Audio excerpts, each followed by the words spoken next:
Dude, I could not even find them. Here's my pen. What are we doing? Who did I beat up? Now actually this is Laura's case, and while she's going through the paperwork, you know, I'll tell you what little I know because this is kind of new to me. This was a complaint that was started by Captain. It was initially started by Captain Brown. Okay. Just the one about Scotty? That's entailing it, and then there was something else that tagged on to it. Right. You understand, Gary? I understand, Gary. Can't be used in criminal. Yep. I got it. It was sent up to the sheriff. The sheriff sent it down to us. Mm-hmm. This is something that's very, very new to us. Mm-hmm. But we just want to, you know, we got to get your side. It's uncomfortable. I know it is for both me and Laura, but all it's going to be is just getting your side of what these things are and then getting you back out on the road. That's all there is. I mean, I'll give you a copy of this for you. Do what? You like that? Do I like it? Yeah. Not really. Really? Looks more comfortable than the one. Yeah. But this is, I mean, this is the one that, I got this one approved. It's the same thing, except this one's just, it's got goat skin on the inside of it. Because I wore it off, dude. I've developed a callus right there. Mm-hmm. I could stick it with a needle right there. Oh, where it hits you? Yeah, where it hits me. Wouldn't hurt. Yeah. Oh, but yeah, I mean. Alright. Let's get this shit over with. Yeah, let's get it over with. Like I said, it's uncomfortable for both You know of what us. sucks for all of us. What's up? I hope you understand that. This is just notification of formal complaint. Just that these are the things we're looking into. That's just our case number. Rules and regs 9001 is conduct unbecoming a deputy. Next one is Security 6007. Yeah, and unprofessional behavior. Okay, these are all rules and regulations violations that we're looking into that were brought to our attention. What's the Okay. actual complaint? Various dates and all that. She's gonna go into it. I mean, it's just, I'll give that, make a copy and give that to you.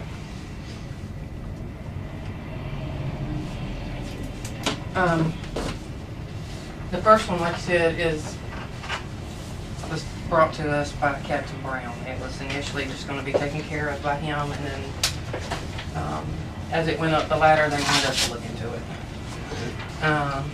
Alrighty. Apparently, Scotty Mendenhall was being interviewed and trying to get hired on at Anderson. Okay.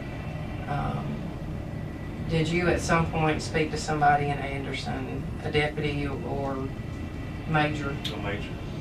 and talk to them about Scotty, Mm-hmm. about his, I don't know if it was personal stuff or about work or what? Can you kind of brief me on what happened with that whole thing? What happened is I got a call from, I don't remember what day it was, we were on third shift. And I remember where I was parked at. I was parked outside of Kingsgate subdivision on Batesville Road, and I got a call asking me from Stan Whitten, telling me Scotty was going to apply over in Anderson County.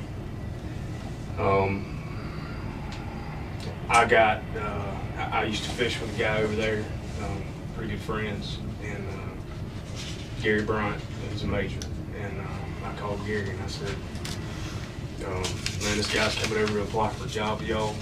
And like I said, this was at the request of Stan Whitten.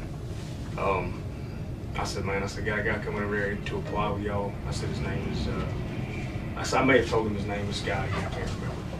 Stan told you to call the major or something, or told Stan said that he was going to call, or Stan asked me if I'd call over there and put in the word for Scotty, and that he was going to get in touch with Gary on Facebook, is what he said. As into helping Scotty get a job. Yeah, okay. that was Scotty.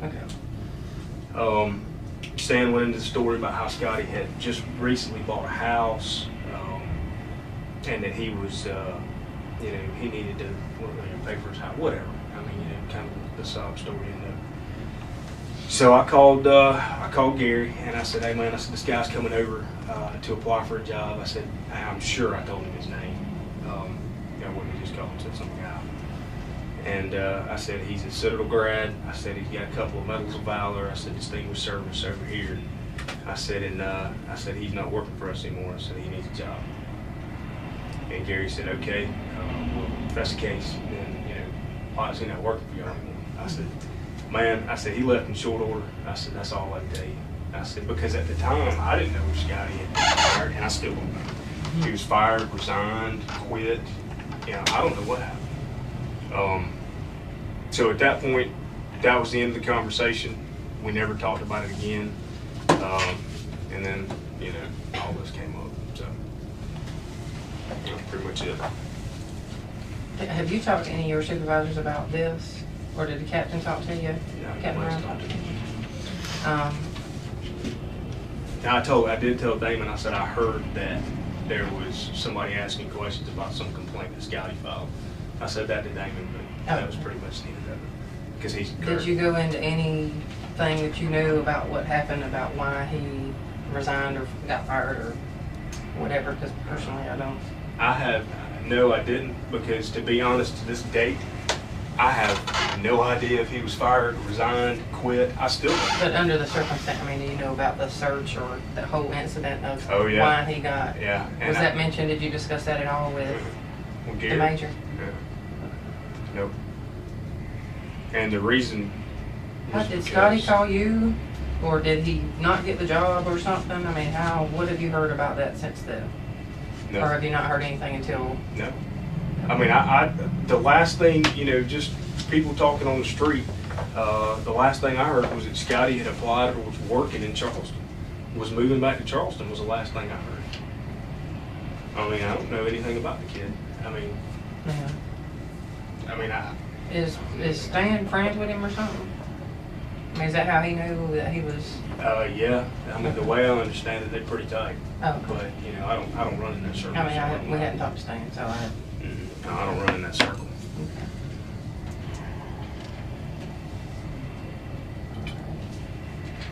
So, just for the record, you didn't say anything negative about Scotty? No, I did not say anything negative about Scotty. I mean, those are. So your point in calling him was to assist him or help him get a job there? No. Or kind of? I wouldn't even go that far. Okay. My point was to call over there because Stan asked me to call over there and talk to Gary. Okay. So I did. I did not ever at any point tell Gary that he was a great guy, he needed to hire him. I didn't tell him he was a shitbag and needed not to be hired. I didn't tell him one way or another. Okay. So I wouldn't say that I called over there to get him a job either. I did what, you know, somebody asked me to do. Okay. So.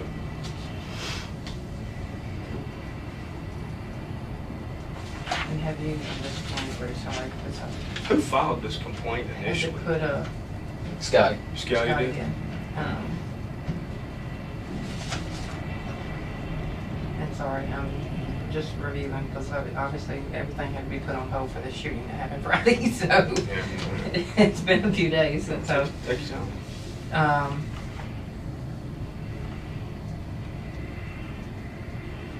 Have you talked back with the major at all after that? Did he call and tell you that Scotty complained or? The major ad called Or me did and he? asked me who Tim Brown was. Okay. He said, who's Tim Brown? And I said, he's captain over here. He called him Terrence. He said, who's Terrence Brown? I said, I don't know. I said, Tim Brown. And he said, okay. He said, well, he called and, you know, wanted to know some questions about this guy.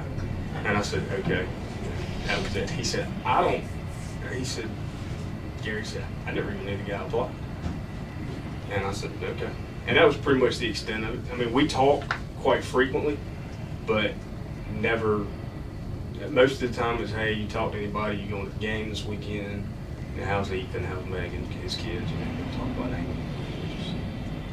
Just friends. I mean, just, you know, you gotta be good. Is Amy a runner or something? I think she's a runner.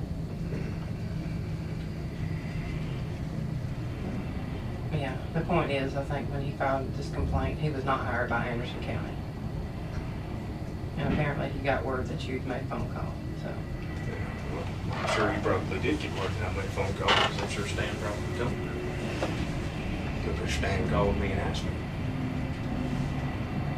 That's the only way that is the only way that Scotty Mendenhall would have known that I called over to Anderson County. There is no other way, because unless Scotty knows Gary, and I'm about 99.9% sure that he does not, then that's the only way that he would have known that I called over to Anderson County for him, was through Stan. So. Alrighty. You got anything else on that? The next. Sorry. That's fine.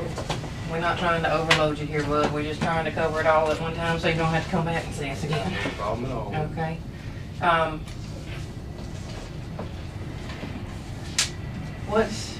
Tell me about this whole transferring thing to Echo and Oh my God. All right. and how this began, conversations with the sheriff, and all this. Okay. Because apparently we've been told that you were transferring, but there was no personnel order, and that you're not being transferred, and all that. So it's a big, Yeah. you know. So come tell me from the beginning. I guess I'm assuming after It the Bravo was- shift mess Well, is when this began. yeah, I'll tell you. This right here is you may see a little fire in my eyes in this one because this is a little bit personal. Okay. When I was at GTI, I got a text message from somebody on the road that said, "Hey man, we're glad you're coming over." Okay. Where am I coming? Heard they announced in the roll call today that you were coming to our side of Echo. Okay, great. And this is timeout just for a time frame. This is just after the Bravo crap was over with. I don't even know if it was over because I was at GTI. I have no idea what was going on. Okay. This was when I had to send you some supplemental other excessive from something force. from a year and a half From ago the or older something. guy that did that. Exactly. Yeah. Okay. This was at the same time period. So that's the same time period. So at that, when you left to go to that school, you're still on Bravo. When I left to go to that school, I was still on Bravo. Okay. Okay.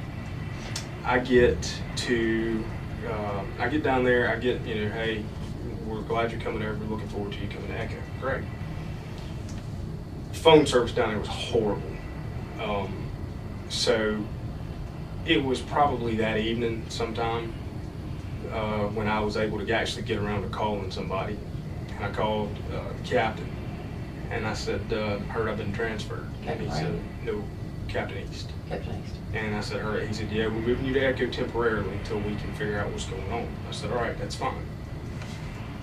We'll stop that part of the story right there. Okay. In February of this year, Doug Bortone and I started the process of trying to get me switched over to Echo. Amy's school schedule, we knew it was coming. We knew ahead of time it was coming. The kids have been accepted into different schools, special schools.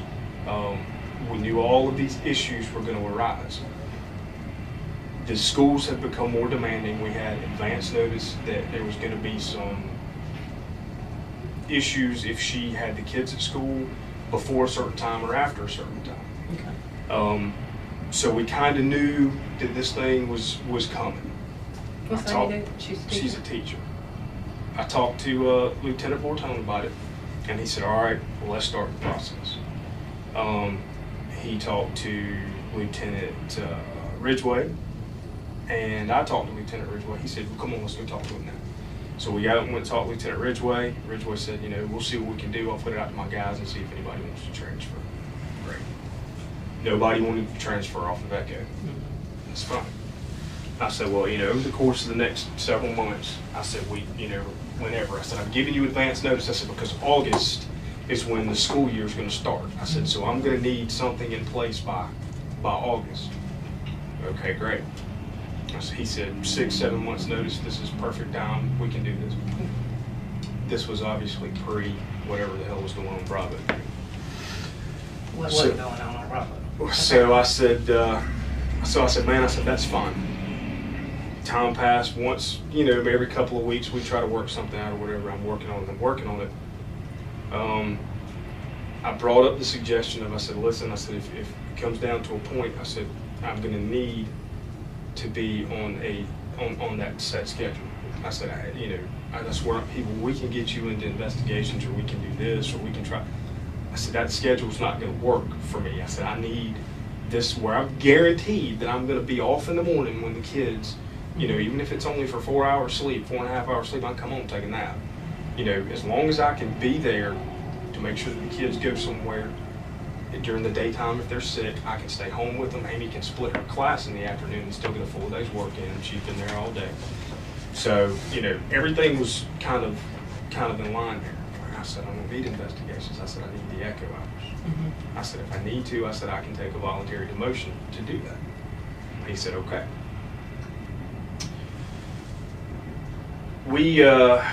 That process continued on. To my knowledge, nothing was ever put in paper. Nothing was ever put in writing. He and I never, you know, we never signed anything, or he never put anything down in the request or anything like that. Well, when I went to Echo, when I found out I was going to Echo when I was at GTI, I'm like, all right, well, something apparently worked. Somebody said something. Ridgeway stepped up. Something happened. I just assumed. I didn't say anything about it. So I come back to work, pick up an Echo car. Had SWAT that Tuesday because I was supposed to go to the Echo hours to work Wednesday, Thursday. I come back and I pick up an Echo car and I drive the Echo car. While I'm driving the Echo car, I get a call at SWAT Tuesday afternoon when I was leaving the SWAT training, which I guess it was probably 4 o'clock or so. I get a message from Damon, give me a call. I said, all right. Called him. I said, what's up? He said, man, he said, I'm looking forward to you coming in tomorrow. I said, for what? He said, for Charlie. I said, first time I heard about this. And he said, well, you've been assigned to my platoon. Great. Okay. I said, well, I'm not going to be able to come in the morning. I said, because I was planning on working Echo hours, so I have to be available to take care of whatever the situation is with the kids. He said, well, that's fine. Take tomorrow off and we'll talk about it on Thursday. And I said, all right. So I took that day off. Thursday, I came in and sat down and talked to him. I said, these are the situations, the ones that I just laid out for you. I said, this is where it all started. And I brought him up to speed to where we are now. David said, we're going to work something out. We're going to make it happen. You know, we're going to see what we can do. Talked to Damon. Damon talked to the captain. I'm assuming that the captain talked to the major. I don't know for sure what happened after that. We all sat down and talked. And I said, you know, he said, you know, give me a couple of weeks here. We can work something out. So, okay, great. Captain sat down with him. He said, let's give it a couple more weeks until we get back to third shift. He said, I already know what's on your mind. I don't want you to take a voluntary demotion. That's not what I want you to do. I was very specific. I said, give me a couple of years here. I said, I just need to, you know, with Case the way he is right now, when I got back from GTI, it was obvious that he needed dad at home. I mean, there was no question about that at all. I had to beat him back in line for a couple of days, but he was fine. And then, you know, he's 5. Yeah. So, you know, Allison was going through some things. Belle was pretty much on keel. And, you know, I mean, it's hard for a mom with 3 kids working full time to try to handle the kids and do everything. So I said, you know, I told the captain, I said, listen, I said, my legacy's not here. I said, it's at home. I said, when I walk out the door, I said, nobody's going to remember me 2 weeks after I leave, whether it's as a major or a master deputy or a deputy too. I said, but, you know, my family's going to know me forever. You know, we talked about it a little bit. You know, I raised kids. I know what it's like. Okay. I mean, that's fine. But, you know, I want my kids to remember my name. I want my kids to know who I am. So, a couple of weeks went by, nothing came up. Nothing was available. Damon Hubbard went and checked to make sure that all of the, that there was space available for me on Echo as a deputy. So, the week before September the 5th, I turned in, and I'm almost positive September the 5th is right. I've still got the letter in the car. I think September 5th started a new pay period.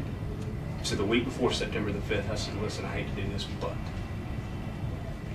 So I turned my letter in to Damon. He says, well, let's go talk to the captain. I said, all right. So we went and sat down with the captain. A letter about taking the demotion. Voluntary demotion. Okay.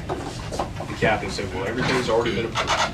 He said, you know, I've approved it. The major's approved it. He said, the sheriff's aware of it. I said, okay, great. So I went to put, you know, I dropped my letter, and that was it. He said, when we were walking out the door, the captain said, I want you to know that, you know, this doesn't mean anything at all. I still expect for you to perform the way you've been performing. I still expect you to train. This is not going to hinder you in the future. You know, if you want to try, if you want to test again later on down the line when everything gets on the level, you can. Great. Sorry.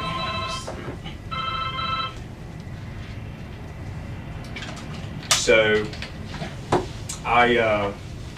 That was September 5th. At September, it was the week before September 5th. And I'll tell you why I remember that day.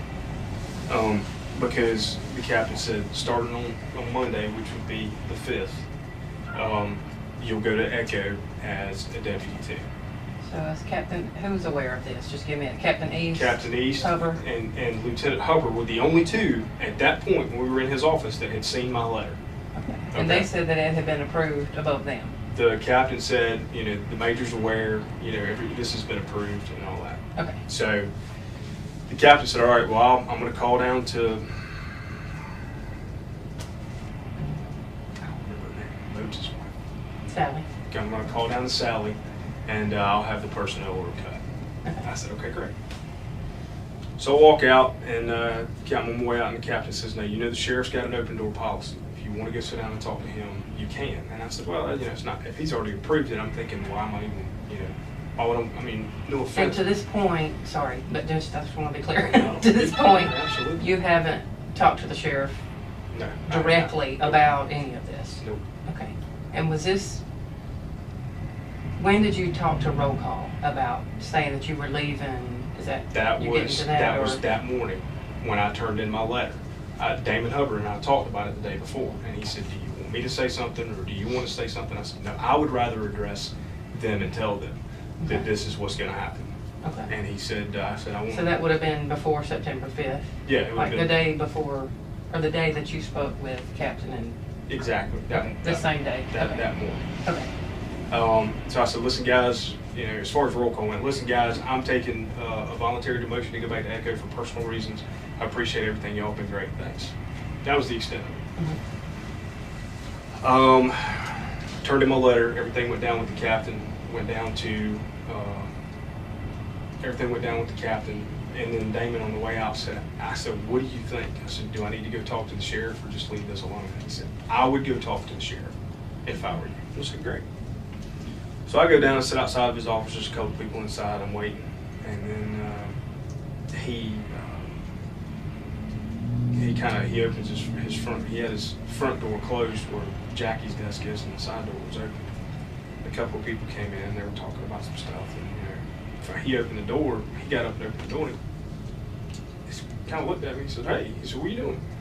Yeah, and we kind of talked for a minute. We started off joking about 1911s and one or two, because he was carrying that big house cat he's got, Centennial. And he was toting that, and he pulled it out, dropped, showed it to me, and I was taking a look. I said, that's sweet, dry fired it. We was talking about guns for a minute. I said, listen, I want to talk to you about this voluntary demotion. I said, I appreciate it. He said, explain to me the situation. So I did. Told him the same thing I told the captain, the same thing I told the lieutenant. And he said, okay. He said, well, can you hold off for me for a couple of days? Is this something that needs to be done ASAP? And I said, no. I said, define ASAP. I said, what are you talking? He said, within the next 2 to 3 weeks. And I said, no. I said, I can roll back one week with Charlie to night shift, knowing it was going to be hard. And I said, but I can roll back 1 week on night shift with Charlie. I said, that's not going to be a problem. When a man says, hey, listen, I don't like the idea of you taking a voluntary demotion, and he's willing to let you keep your stripe and maybe try to work something out for you, great. Mm-hmm. I'm gonna do it. So I said, yeah. I said, yeah, thanks. I appreciate it. And he said, I got something in the works. He said, but I'm not willing to discuss it right now. And he said, I'm just not going to talk about it. He said, but just give me a couple of weeks and let's see where we are. Okay, great.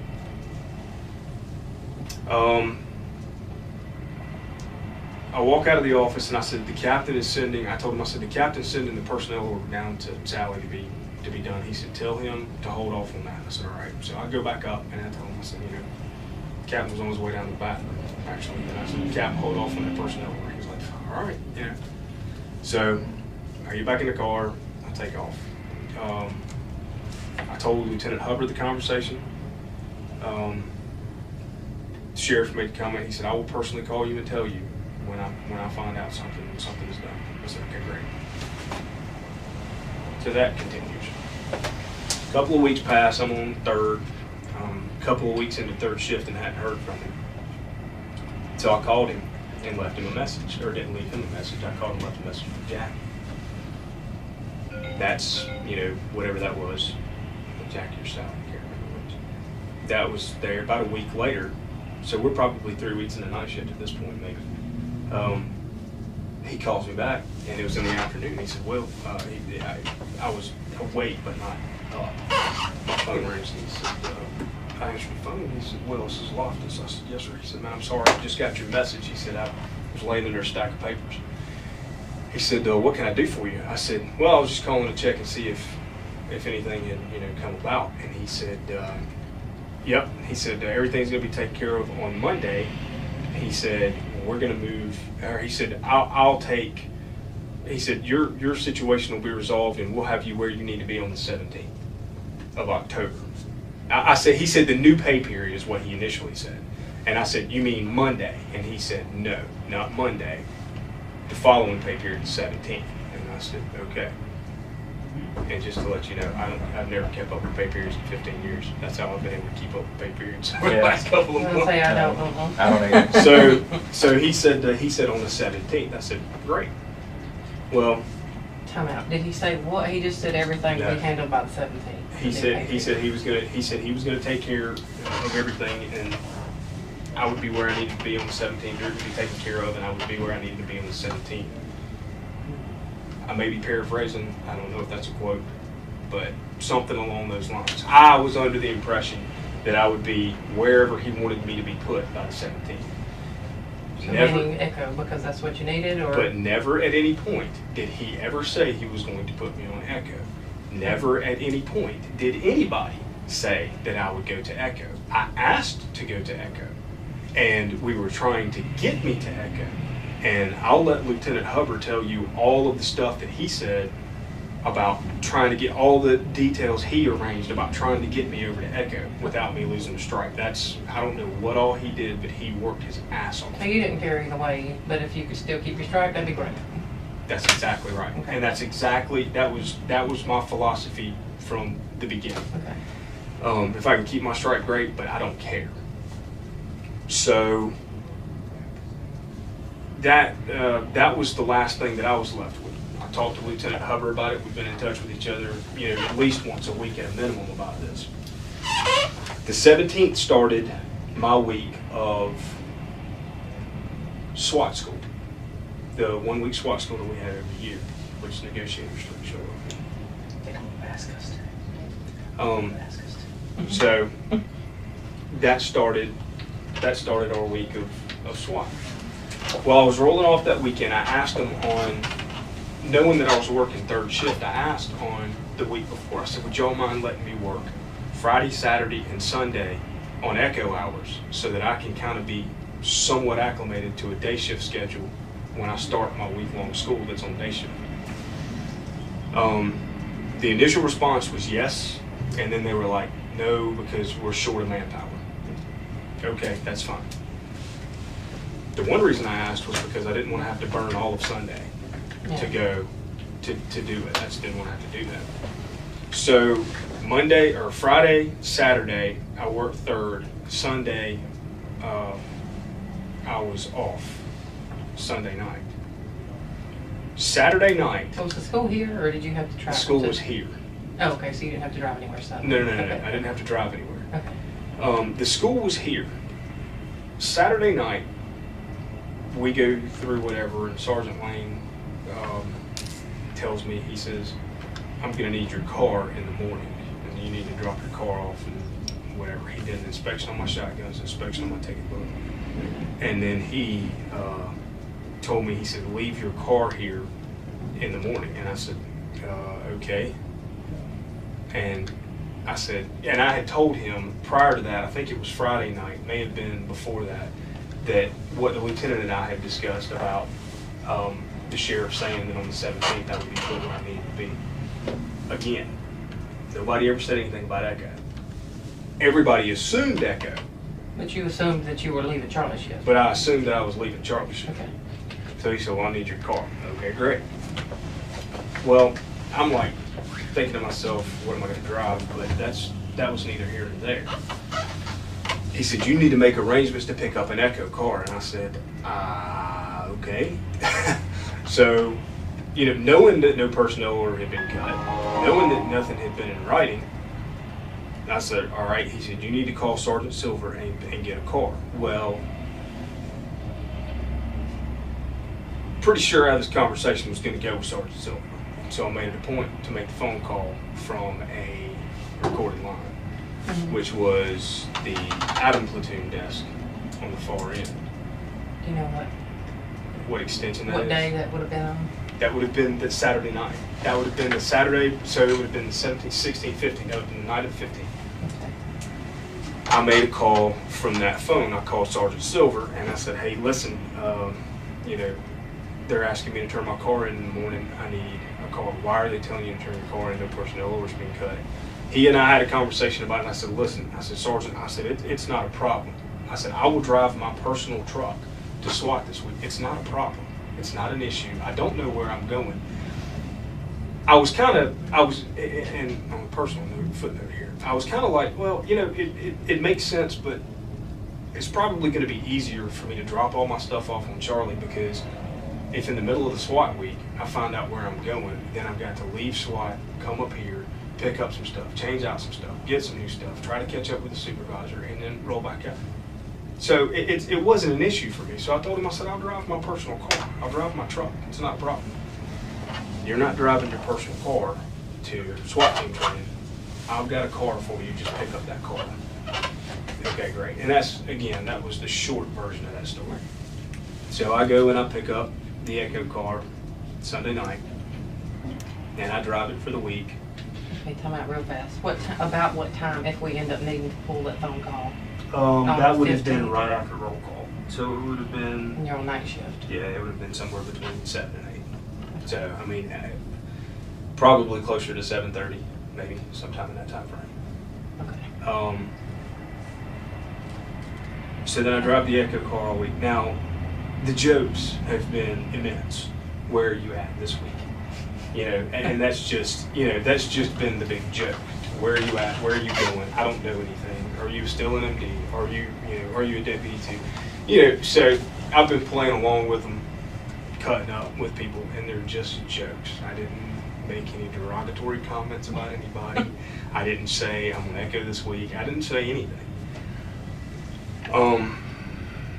I had gotten wind that this was coming down the pipe the last week, during the SWAT week. And so I called Lieutenant Hubbard and I said, have I ever at any point told you that I was going to Echo? And he said, no. He said, as a matter of fact, we don't know where you're going. That's been the big thing the whole time. And I said, okay. I said, I just want to make sure that I never at any point. He said, we all assume that you're going to Echo because those are the hours that you need. He said, but nobody has ever told you where you're going, and you have never told me where you're going. And I said, I just want to make sure that I didn't give the wrong impression or anything like that. And he's like, all right, yeah, that's it. Why? And I said, well, no, nothing to it.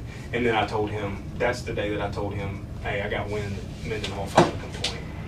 And that was the day that we had that conversation. Yeah. So that was it. I came back Sunday afternoon. I got a call that said, hey, you're still on my platoon until further notice. I don't know whether that's 3 days, 3 months, 3 weeks, or 3 years, but you're still on my platoon until further notice. I said, okay. And who told you that? That was Lieutenant Hubbard, and he said, if you have any further questions, you can call me or you can talk to Captain Brown. Okay. I said, okay. So as the week progressed, this week we had SWAT again on Tuesday. I heard that Walmsley was promoted on Monday. So I called the lieutenant, and he didn't answer, so I called the captain to see what the deal was. And he said, it's in the hands of the sheriff. And I knew by his tone of voice and the way that he was talking that this was shortly to come. So, I mean, I've been around for a minute, I know. So, did you? I said, okay. And this time, like when you thought you were going to take the demotion and all that, you talked the roll call. Because you thought you were going at the time. Yeah, exactly. But yeah. This time, being the 17th, or that last Saturday or Friday, or the few days but leading up to that, after you talked to the sheriff or whatever, Did you say to anybody on your shift or in roll call or anything, so-and-so's my last day on Charlie? Yeah, You know, I said it's been good working with you. I'm going to echo. I didn't say anything in roll call, but I told a couple of guys, I said, listen, I said, Monday's my last. I said, so, you know, a couple of guys, hey, let's go get some breakfast. Let's go do something or something. Okay. So, you know, we went and got a little breakfast Sunday morning. Hey, where are you going? You know, I don't know where I'm going. You know, what side are you going to? I have no idea. You know, when the whole sergeant thing came down, with Boyd getting demoted, I went to talk to Ridgeway, not because I wanted to be promoted to sergeant, because right now is not a good time for me to be promoted to sergeant. So I went to talk to Ridgeway to see if, you know, what his thoughts were, if he was going to have anything available. Well, I'm glad you came to talk to me. And, you know, we talked briefly. And to be honest, I say briefly, it was not brief at all, actually. It was about 15 or 20 minutes. But it was not, you know, he said, you know, I've talked to the sheriff about it, and, you know, this is, I'm not, let's make sure that we understand each other here. I'm not talking bad about anybody, but Ridgeway said, you know, I've asked for you and Mike Decker, both as sergeants, and they told me that Decker wasn't available because he's not finished his probation. And I said, okay, you know, I've heard that 1,000 times. You know, so I just kind of, yeah, just kind of let that one go. So, you know, I was like, well, you know, if something comes available, and that was it. He said, you know, he talked to the sheriff about it, and he didn't want me to take a demotion, and the sheriff didn't want me to take a demotion, and that was pretty much the extent of the conversation. Yeah, I mean, that was pretty much it. You know, I talked to a couple of guys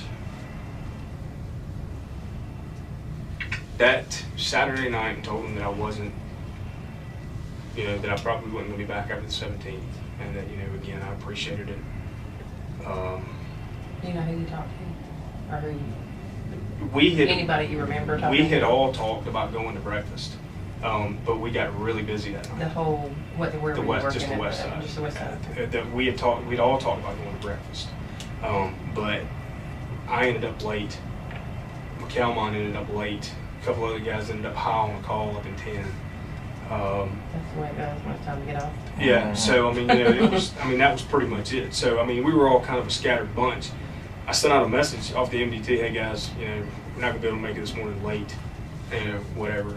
Thanks for everything, and that was it. Yeah, I appreciate it anyway. But a couple of guys didn't get the message, and I got a phone call about, you know, 7:45. Hey, we're sitting over here. Where are you? I'm like, oh, I'm on the way, guys. So you know, I went over and tightened my codes out from there. You know, and sat there with Urbina. Let me guess. The hen house? Right. Oh, that's good stuff. And with I hop on with it, and we ate a little bit, and Oh, you know, hen house wouldn't be open Sunday morning. no, and we talked, and that was it. And you know, we just, I'll be honest with you. I think one question was brought up: where are you going? And my response was, I have no idea. And like I said, the following week is when I got wind of everything. Okay. And then I came back, drove the Echo car for a week, jumped in a Charlie car, and that's been where I've been. They moved me to the east side because there was some apparent personal, you know, conflicts between me and Sergeant Lane. What's the deal with that? I mean, was there an issue about this whole swapping car thing? Did it get to be a tiff about it, or? I had no tiff. I mean, no, there wasn't a tiff with me. I mean, whatever, you know, Sergeant Silver made some comments on the phone that were not in any way insubordinate. He just said, well, listen, he said, if that's going to be a problem, I'll call Lieutenant Hubbard on his vacation. I'll call my lieutenant. We'll figure out what the deal is. And then finally... The problem about Lane taking the car from you and you not having a vehicle. Yeah. Okay. And then, but there was no... What reason, did he give you a reason as to why you needed to get rid of your car right then? Sergeant Lane? Uh-huh. And Sergeant, I do not ask questions of Sergeant Lane, and whatever he says, I just, you know, either go along with it or you know, try to handle it by whatever means are necessary. And his personality and my personality are not, you know, just don't gel. I mean, it's nothing personal against him. He's been around for a long time. He's a great guy. You know, but I mean, that's Sergeant Lane, and you know, it's just a personality conflict. Yeah. So, you know. I don't know any history between the whole.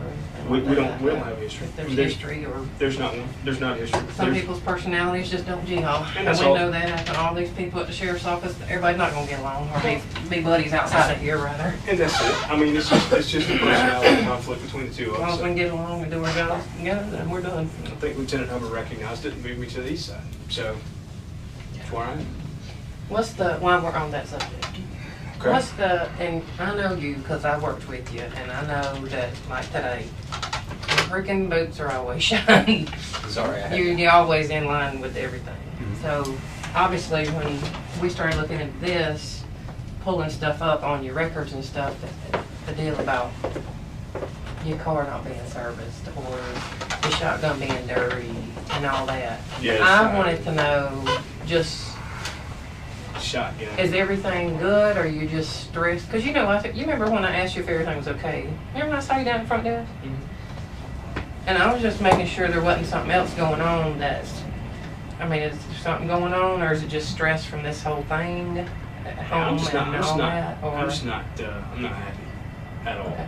You want to know the honest Here? to God truth? I'll just tell you flat out, I'm not happy. I mean, because I don't get your home business, but is that home or is it here? My wife is perfect, and there are no issues inside 100 Mercer Drive. I mean, I've got, you know, my house. I'm glad. And my house. You know, I is just on want to the make sure you were okay because I know that's not you, No, it's not. and that's why I wondered what was wrong. That is I'm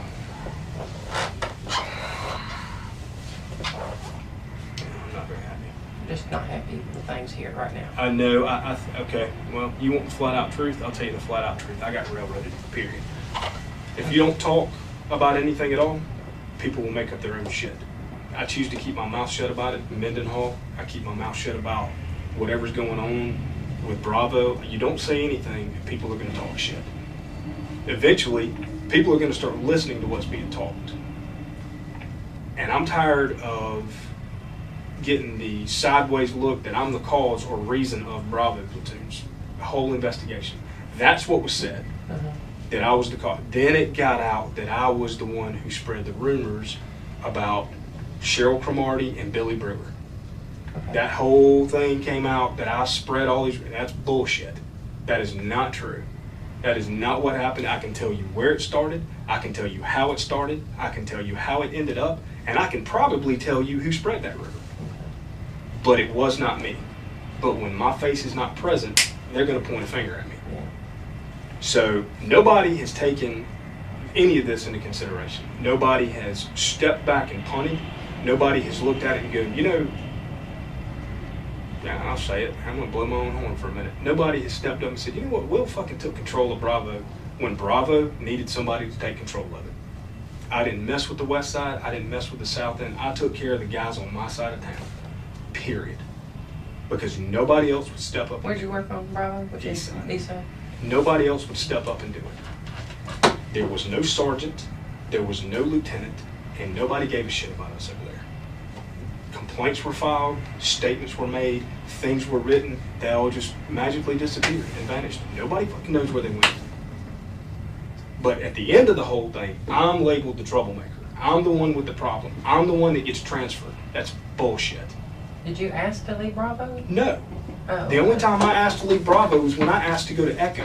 Right. If they had left me on Bravo, I'd have been fine. See, I didn't. You know, I came in here at the very end of the Bravo thing, so I didn't have any I knowledge didn't of all ask to that leave Bravo stuff. platoon. They asked me to leave Bravo platoon. What do you mean they? They moved me. They moved me to Echo while I was gone. So yeah, I think it's bullshit. I think I got railroaded, and it pisses me off. As far as the complaint goes with Richard Lane, personal opinion, I don't have anything to back this up. And Richard Lane didn't make a complaint. I was just asking just because, you know, when we start doing an investigation, I pull your file up. Well, as far as my write-up goes with Richard Lane, That whole thing, when I picked that car up, it was out of service when I picked it up. The day I picked it up, it was out of service. I didn't know that. I'm sorry. When I go over to the 32 and get into a car, I don't look up at the sticker. Fault me for it if you need to. That's fine. But I didn't look up at the sticker. 2 or 3 days later, we do an inspection. He looks up and says, "Did you know your car was out of service?" He obviously was as shocked as I was to see that the car was out of service, because he turned around and looked at me and said, "Did you know your car was out of service?" I said, "No." He said, "You need to get taken care of." Okay, great. There was like a blue light out on the deck. And there was like one blue light out on the deck. He said, "You need to get that taken care of." Over the course of the next couple of days, between school, my wife, and my kids, and work, because I failed to put that part in there. I'm back to being a full-time student now. Oh, yeah. So all of these things combined, yeah. What you going to school for? Study your religion. Cool. At Tech or? And psychology at Liberty. So it's been just one thing after another. And I'm keeping my house afloat. I just wanted to make sure. So, well, obviously, that right up, your I home signed thing it, is. bullshit. I'm just grabbing this pen 'cause I But like your it. home, I just want to make, that's your business, but I just want to make sure you were good, because I know, and I straight told him, note that, I said, that's not Will. I said, Will's always got his stuff put together and you know. Willie had. Yeah, I know, Willie had. and I know, but I just wanted to make sure that, So, or see if there was anything that and this right here, while we're on the could topic, make it better. and while we're on the topic, this right here is bullshit. This shouldn't even be an investigation. This is something that should be taken care of by somebody else. You know what? The dude, well, can y'all even tell me? Was he fired? Did he resign? What was it? Mendenhall? Who's Mendenhall. Scotty? I don't know. I wasn't here when all that happened. I think he resigned. I think he resigned, tried to come back, and then they told him that wasn't a good idea. It's because it was like and this is just from memory, I'd have to look it up. Was that Tina's case or was that yours? That was Tina's. Must be. That was Tina's. That was before I was down here, so I don't know. That's some bullshit. But I thought I heard that he resigned. Because I remember him, because we talked about this later, I remember him coming in the office, like wearing a suit and like a coat and tie or something, and he was upstairs. And this was after everything was said and done. Because I remember thinking, what's he doing up here in a coat and tie? And the sheriff wasn't here, and so he went and saw the chief. Is the last thing I heard about it. But then, I was friends with him on Facebook, so right after that I just didn't feel comfortable, so I took him off my Facebook page. But the last thing I saw was that he wasn't going to be in law enforcement anymore, that he was heading to Charleston for something. To do something totally different. I mean, I was wondering if you said you heard he bought a house. How he bought a house when he didn't have a job at the moment. I mean, this kid, I don't know anything about him. The times he and I didn't necessarily get along, but we weren't. It's not like we hated each other, but he and I he did things. You do this job long enough, you can pick out the ones who are a little bit questionable. People don't pop up with ounces and ounces of meth on cases like that and that from the road without, I stumbled across this. Shit doesn't happen. I mean, his paperwork's fucked up. Everything else is jacked up as a nine-eyed nanny goat. No. You tend, yeah, nine-eyed nanny. But you see these things. I mean, you can kind of pick these things up. And even though you can't put a finger on what the problem is, and the way I got brought into all this shit was that the guy that was working on my side of town was present when he did whatever he did on the south end. He calls me and tells me this. He said, "Man, I got something I need to tell you." He calls me and tells me the story. And I said, "You got two options." I said, "Number one," I said, "you can keep it to yourself." I said, "Number two," I said, "you can go talk to a sergeant about it." I said, "Those are your two options." I said, "But option A," I said, "if you keep it to yourself," I said, "I'm going to be the one to go talk to a sergeant about it." I said, "Because you've put me in it now." I said, "And now if something happens and I know about it, I'm in as much trouble as he is." Yeah. I said, "And be prepared to reap what happens if I go talk." I said, "Because you're the one that's going to get bit too." So later on that morning, he goes in and does whatever he has to do. After that, that was it. They never called me and asked me any questions. They never brought me in and talked to me about it. Dave Bryan wanted to talk to me about it, but I didn't want to talk to him about it. So I didn't. That was the end of it. Yeah. You know, so this kid, and I've heard, and I've been hearing for weeks now, that this kid, and I think the last thing was, I will pay for what I did to him. That was said. Who said that? And we'll keep that in line until all this happens. Sheriff's gonna ask me. Yep. Well, when he does, he can ask me. Who, I'll tell you something. I have turned down 2 jobs in the last 6 weeks.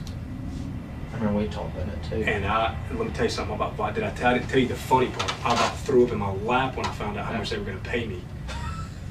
$87,000 a year working for Shea Galls in Virginia. Shea Galls. In You Virginia. know Shea, yeah. Working for USAA up in Virginia in Chesapeake. I almost vomited in my lap when I found out how much they were going to pay. You know who got the job? Who? Eric Lewis. Eric. Really? Yes, not the same Eric Lewis you know.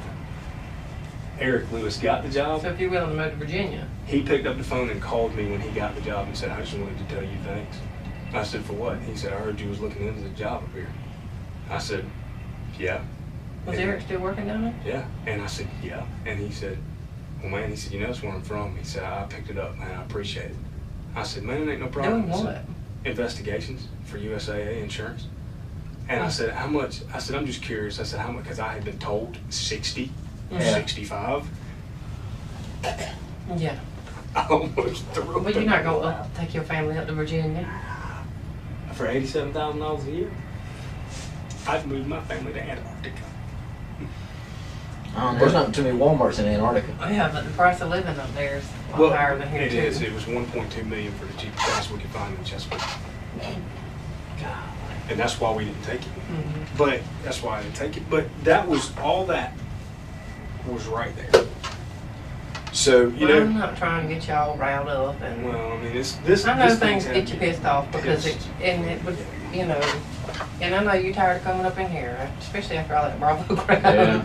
So, fucking dogs, the Bravo. oh thing. yeah, so, I mean, this is and getting I old. know, I'm not trying to get you, but you know when it's brought to our attention, we have to ask. I understand, but And- you won't. Here's my. And you my- know that we know that there's 2 sides to every, or 3 sides to every story. Yeah. You know, so Exactly. that's why we want to get your side of things.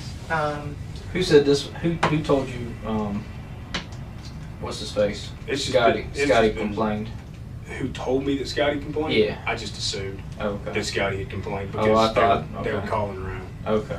So I mean, I figured, I'm like, yeah, this dude's filed a complaint, and my assumption is Yeah. that he filed a complaint, and I knew almost immediately that Stan Whitten or Reagan Marlin had to be involved in it because they are the only people that I know that I know Gary Brown. So that was my assumption. Mm-hmm. So and those are the only 2 people that I know of that took Scotty's termination or resignation or whatever happened with him personally. You know, so you know, I don't know, whatever, man.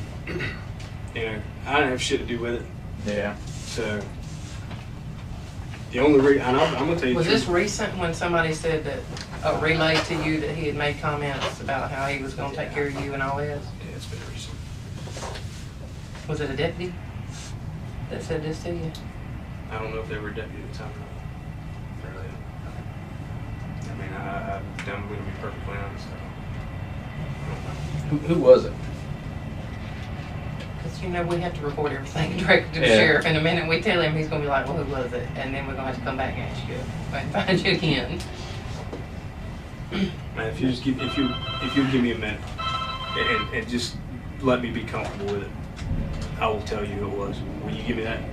Will you give me about 15 minutes? Yeah. If you'll give me 15 minutes, I'll tell you who it was. Yeah. I'm not gonna throw anybody under any buses until all this shit. Well, they were just relaying the message to you, right? That what they had heard? Yeah. Okay. No, you're fine. You're fine. I'm just not. I mean, and you know me. This is just you, and this is just us talking. I'm not gonna sit here and browbeat anybody. You and I are friends. Yeah. And I understand that he's gonna ask that question, and I will give you an answer to that question. I will give you an answer to that question, but just give me a minute No. to make that phone call first. I just don't, I don't move on. No, that's fine. To me, Yeah, you're fine. so Um, I fucking pissed pisses me off, man. The more I see her think about it, the more it just pisses me off. You want So- to we've been in here, are you done with that part? Man, I'm fine. I'm good. Okay, I didn't know if you want to take a break, get some Break? water or something like that. Okay. I had to go pee, because I was going to wait until a break, but good lord, that coffee was Because running we've through me all like been a drinking champ. 14 cups of coffee. Yeah, I'm actually kind of jacked up right now. I've had so much coffee this And morning. you know, we've been nonstop up in here since Friday Yeah. with all that went on, so. So just to summarize this part. And you're the- summarizing. And you're summarizing, correct? Yeah, I'm just summarizing to make sure it's clear for me. Everybody knows that you were trying and needed to go to Echo for personal reasons. Mhm. When you talked to the sheriff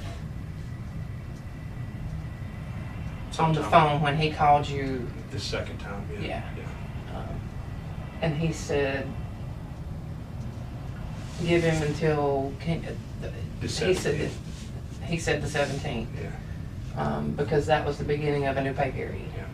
And he said things will be taken care of then. The new pay period, when he talked to me, the new pay period would have started on the following Monday, which Okay. would have been, what, the 2nd? Or, no, the 4th or something like that. And that's when you were going to the class. And that's, no. Okay, sorry. When the sheriff called me back and we talked, and he said, when the new pay period starts, I said, are you talking about Monday? And he said, no, the following Following pay period, Monday. the Okay. 17th. And Okay. that's how we ended up with the 17th. Okay. So that's where the 17th came from. And just for his words were that he just said everything will be taken care of Mhm. Because at that point, that you needed or whatever. yeah, whatever, it'll be taken care of, get you where you need to be, something to that effect. I don't know exactly. But he didn't say you're going to start on Echo on He 17. did not tell me I was going to start on Okay. Echo on the 17th. No, he did not.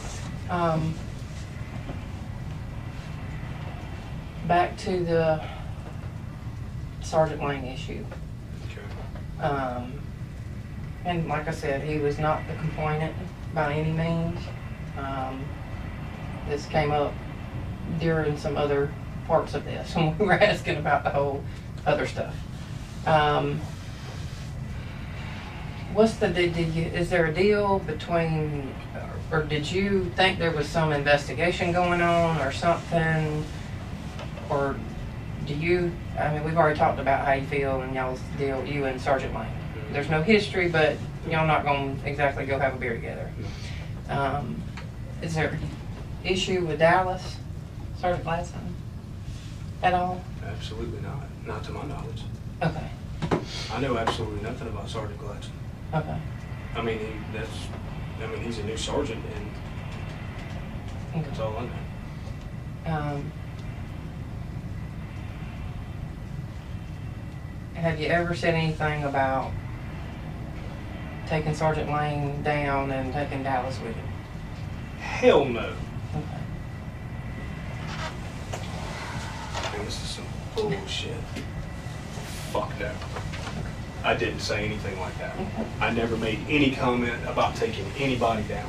There, about, like, when all this started. You mean and the whole- physically or like No, demotion? like in here.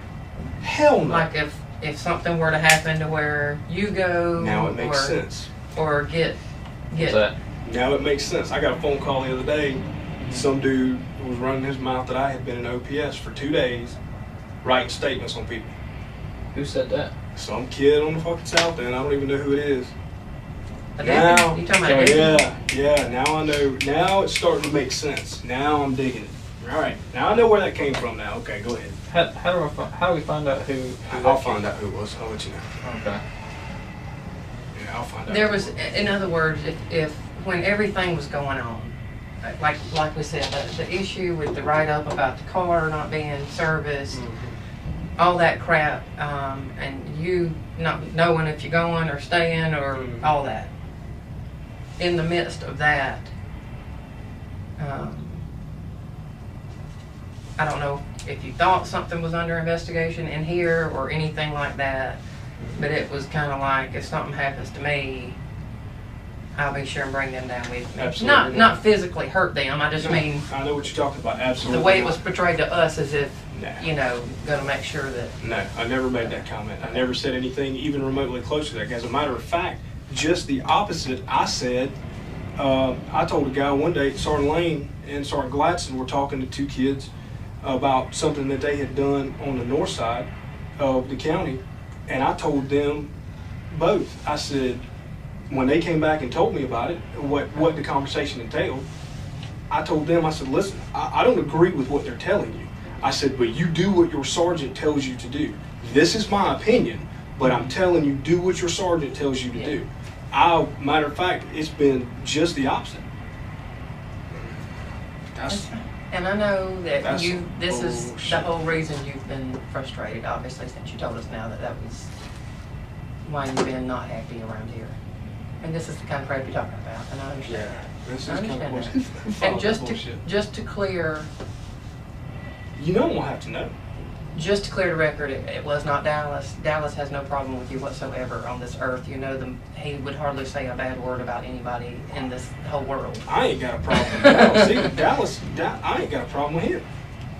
Richard, No. matter of fact, Richard has just been.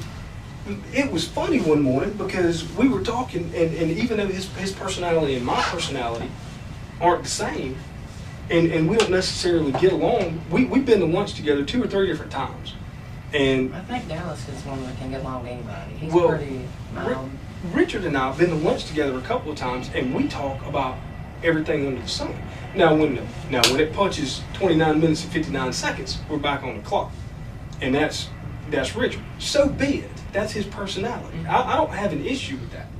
And I've said that several times. I may not agree with what he says or does, but he's the sergeant. That's his business. Yeah. It was. I called him one morning and I said, listen, I said, I'm gonna have to go home early. I said, because the kids are sick. I said, Amy's sick. I said, I'm gonna have to get home. She's got to go in and put sub plans in place, and she had to be at the school at like 6:30 to do that. So I had to leave at like 6:15. I went home, and then other arrangements were made. Somebody could watch the kids that morning, just briefly. So I picked the phone and called him. I said, listen, man, I said, I don't need to go home this morning. It's covered. And he said, are you sure? He said, because if you need to go, you need to go. And I was shocked that he was like, so, yeah, take care of what you need to take Well, they've care all of. told us that during this, and to clear it for you, obviously we can't give specifics, but nobody on your shift had anything to do with this. This came from up above. Like I said, this was something that Captain was handling, and once it was told to the higher-ups, they wanted us to handle it. So that's where it came from. As far as a specific person that Man, you that is work some with, no. Bullshit. But you know, when we have an investigation, we have to call people in and talk to them. Man, that is But- some bullshit.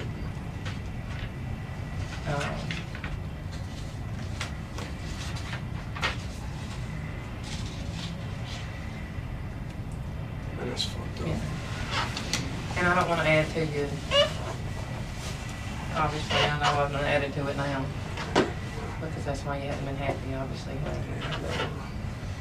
But I knew that just the little things that Sergeant Lane was having to deal with as your sergeant, it was very out of character for you. That's why I talked to Nate and talked to Tina about it. But I said, that's not Will, something else is going on. So, Man, that's some fucked up bullshit. Oh well. but, You okay? Yeah, man, I'm fine. I don't want you to go, Don't tell me don't go away mad, because you know that's I know, but That's going in one ear and out the other. you know what? You know how many times we have to call people in here, ask them some stuff, and they're like looking at us like we're freaking cross-eyed. I mean, you know. Yeah, but it's how many people but- come up in here and sit down with 15 fucking years experience?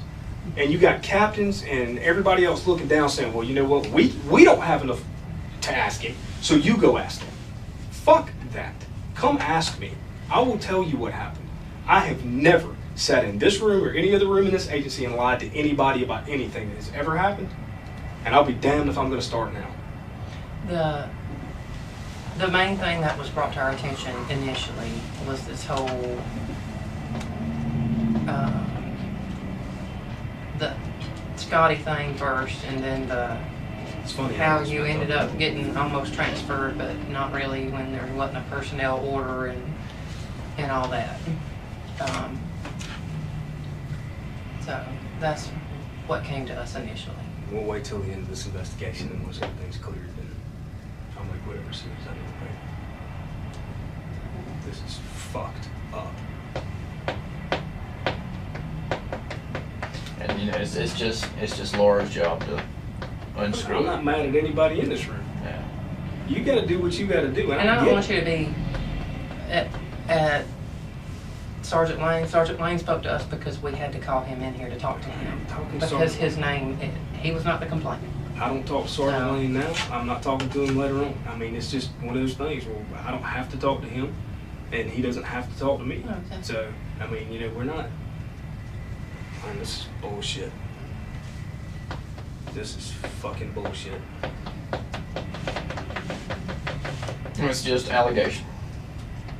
When it all boiled down to it, and I know it sucks. Apparently somebody needs to shine my shoes. Let's take just a quick break. So Take a potty break for me. yeah, you may take a potty break. And Will can call who he needs to call, and then we'll get you out of here. You good?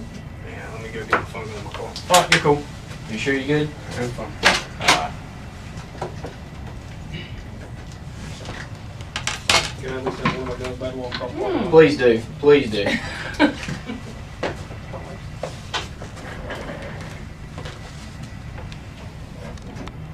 Yeah, go right ahead.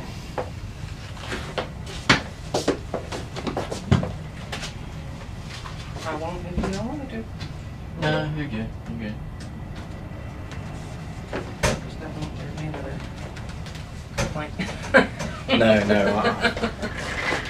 Prevent that before it happens. No.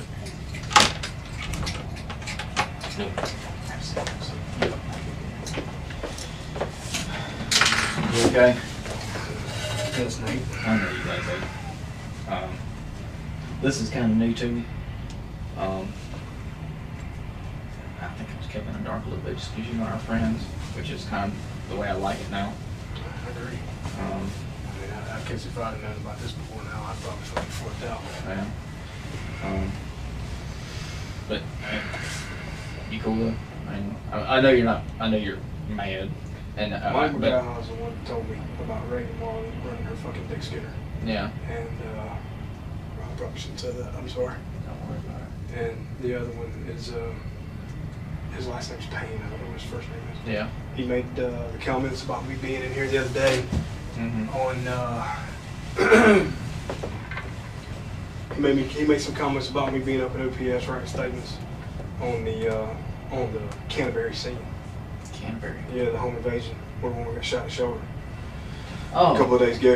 I guess it was on Friday. Yeah. He made a comment down there in front of a couple of people, so you probably pull whoever was down there and find out.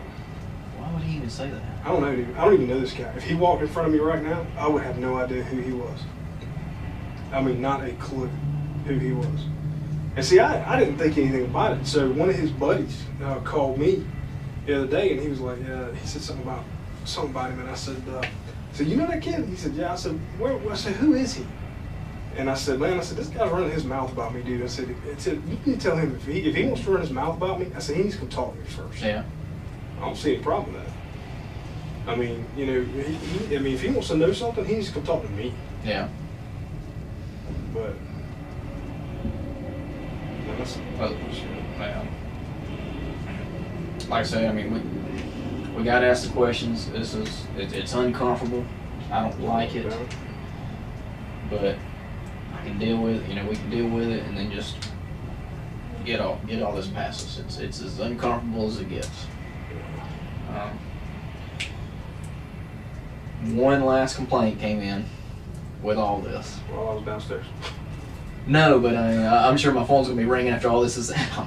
I'm just messing, because you know bad things come in threes. And I told, initially it came in from Charlie's shift, and they asked us to handle it because they didn't want. And again, I just want to put the cookies on the bottom shelf. I don't keep anything from you. Number one, because it's not the right thing to, but number two, you're my friend, and I just wouldn't do that to you.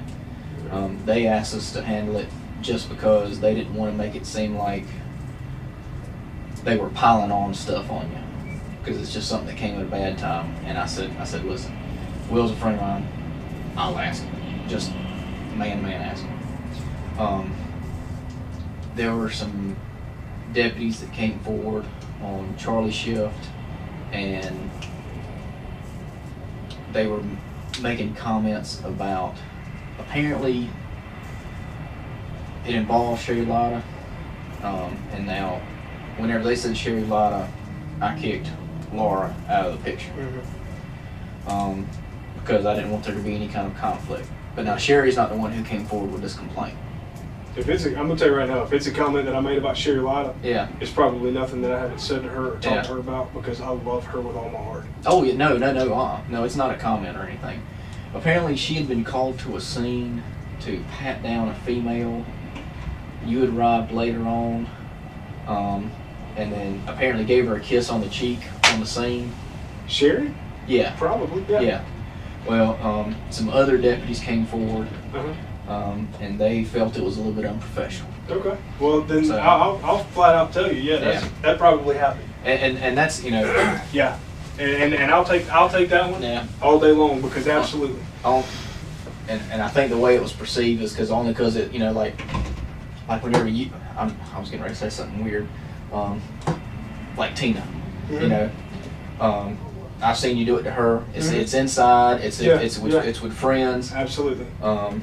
Shoot, you know, punching buddies and stuff like that. Yep. It's inside. Yep. We've done it. Oh yeah. Yeah. But they thought it was unprofessional outside. You know what? And that may very well be that. And I'm not going to tell you that I did or did not do it. Yeah.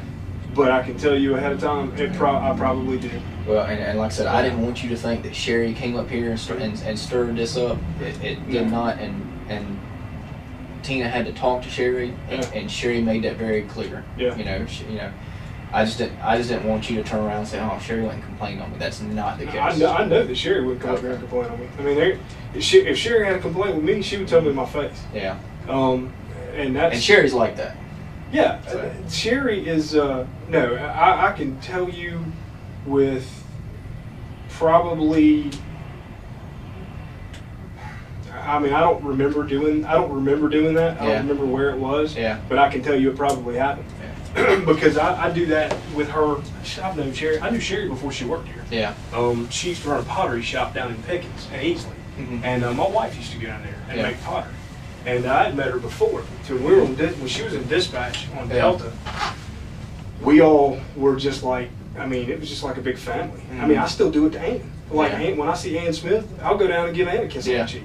I mean, it's not, I mean, I could definitely see me doing that. No doubt about it. All right, we are done. You gonna grab some lunch after this? Okay. Well, before you go home, gotta get a statement from you on it all.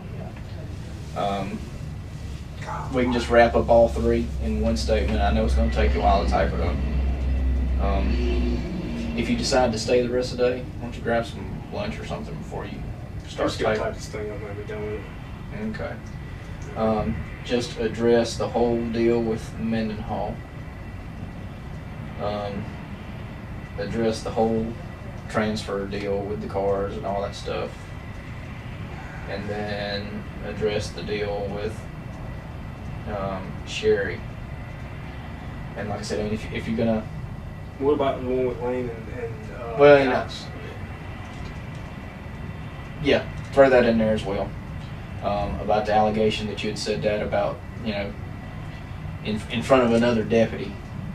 Throw that in there that you didn't say that. Because that was the allegation that came forward.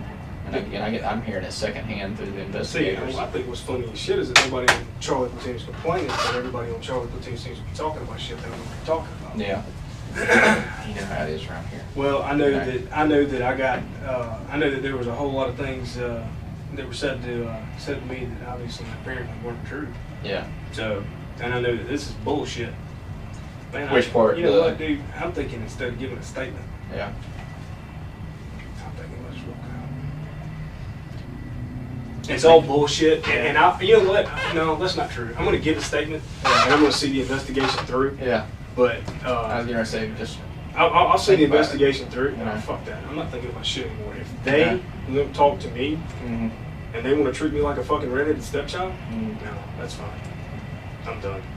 I mean, it's the thing about my biggest problem is if I'm almost 100% sure that if you sit down and talk to one person about the entire thing, Mm-hmm. and everybody sits down in a room together and figures it out, Mm-hmm. then none of this shit will even be on the table. And that's kind of what Laura's job is. That's my job to supervise it, is to get all the facts together, you know. Because you're right, you know, you tell one person something, and then by the time they repeat it 3 times, it's 180 degrees in the other direction. I can tell you, everybody probably is saying, oh yeah, he said he was going to Echo, but I never did. Yeah. Because everybody assumed that I was going there. I've had guys from the Echo platoon ask me, when are you coming to Echo? And you know what? It's not even worth it. It's just not even worth it. I'll tell you this though. All this is a result of Bravo, period. Ain't no doubt in my mind. Really? One way or another. All this is a result of one of Bravo. And this is partly my fault. My knowledge of it is actually pretty limited. Just because as soon as we knew about it, I'd ask Laura, "How you doing? Can I do anything to help you out?" No. So my knowledge of it is limited. If I don't know of anything, if it ties it up to Bravo, I'm not aware of anything that ties up to Bravo. Well, I mean, the Scotty Mendenhall thing. Well, no, Scotty Mendenhall, yeah. I mean, that's point blank. I mean- And then the thing about Rick, who the fuck would make a comment like that? Who would make a fucking comment about taking down 2 sergeants? To a bunch of people that you don't even know. I didn't even talk to these guys for 2 weeks and got complained on because I didn't talk to them. You know about that? Mm-mm. Yeah. No, that's the first I've heard about that. I got complained on because I didn't talk to them. But I don't talk to anybody I don't know. Yeah. But I was there. Yeah. And I worked. Man, this is fucking bullshit. Well, and it's up to us just to clean it up. Yeah, let me call him. I'm gonna call Lieutenant, tell him I ain't fucking staying. When y'all gonna have this shit cleared up? Hopefully within the next few days. So, feasibly. Feasibly, you know, we type it up, it gets sent to the sheriff. You know, when the sheriff decides to make a call on it, the sheriff decides to make a call on it. You know, Man, this is I don't know. fucking horseshit. I'm not gonna But- sit around just so somebody can fucking think about something long enough to determine, well, I'm gonna believe what I want to believe. well, you know, give him time, give him this time. You know, and like Lieutenant said, you know, he's got an open door policy. Call it. Fuck that. You know? Dude, if I walk into his office today and say, your captain did this and you said this to me and this is what happened, how's that going to look? Well, He's directly involved in it. You know, and like I said, you know, what we're doing is we're just compiling it right now. I'm just compiling it so that there's a clear picture. It's a clear picture. Yeah.